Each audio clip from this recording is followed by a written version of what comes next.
আসসালামু আলাইকুম।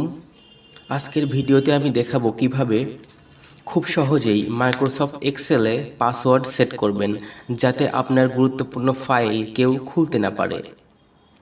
চলুন শুরু করা যাক। প্রথমে যে এক্সেল ফাইল বা এক্সেল সফটওয়্যারটিতে পাসওয়ার্ড দিতে চান সেটি ওপেন করুন। আমি আমার ফাইলটি ওপেন করছি। তো ওপেন করার পরে এরকম একটা ইন্টারফেস আসবে। এখন উপরের ফাইল মেনুতে ক্লিক করুন। ফাইল মেনুতে ক্লিক করলে প্রোটেক্ট ওয়ার্কবুক নামে একটা অপশন আসবে।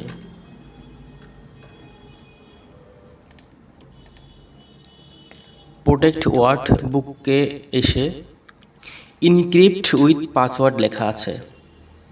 এই ইনক্রিপ্ট উইথ পাসওয়ার্ডে ক্লিক করুন এবং এরকম একটি ইন্টারফেস চলে আসবে, পাসওয়ার্ডের অপশন চলে আসবে। তো এখানে আপনার মনের মতো পাসওয়ার্ড দিন। যেমন আমি পাসওয়ার্ড দিতেছি 4টা 0 1 2 3 4। এখানে আপনি নাম দিতে পারেন, লেটার দিতে পারেন, বর্ণ দিতে পারেন। জাস্ট ওকে করছি। এখন দ্বিতীয়বার আপনাকে একই পাসওয়ার্ড দিতে হবে। আমি আবার 4টা 0 দিতেছি এবং ওকে করছি। এখন কিবোর্ড থেকে Ctrl+S অথবা এই সেভ আইকনে একটা ক্লিক করে সফটওয়্যারটি বা আপনার ফাইলটি কেটে দিন। এখন আপনি আপনার ফাইলটি পুনরায় ওপেন করুন। দেখবেন এইভাবে আপনার পাসওয়ার্ড চাইবে। তো এখন আপনার দেওয়া পাসওয়ার্ডটি এখানে লিখে ফেলুন। আমি আমার দেওয়া 4টা 0 পাসওয়ার্ড লিখছি এবং ওকে করছি।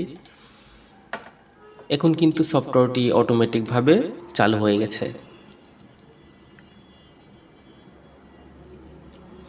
যদি আপনি এটি পাসওয়ার্ডটি রিমুভ করতে চান তাহলে কি করবেন?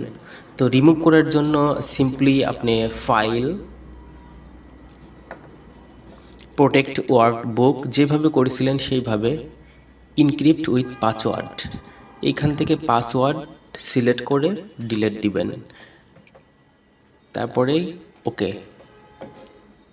একইভাবে কিবোর্ড থেকে Ctrl+S অথবা সেভ আইকনে ক্লিক করে আপনি ফাইলটি কেটে দিবেন।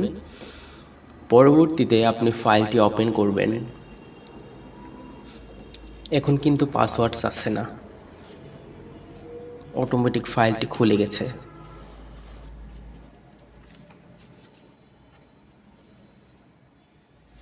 মনে রাখবেন, যদি এক্সেলের পাসওয়ার্ড ভুলে যান তাহলে মাইক্রোসফট এর মাধ্যমে সহজে পুনরুদ্ধার করা যায় না।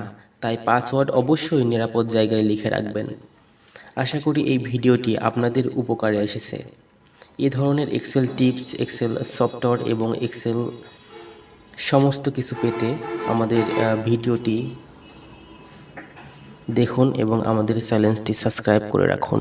ধন্যবাদ ভিডিওটি দেখার জন্য।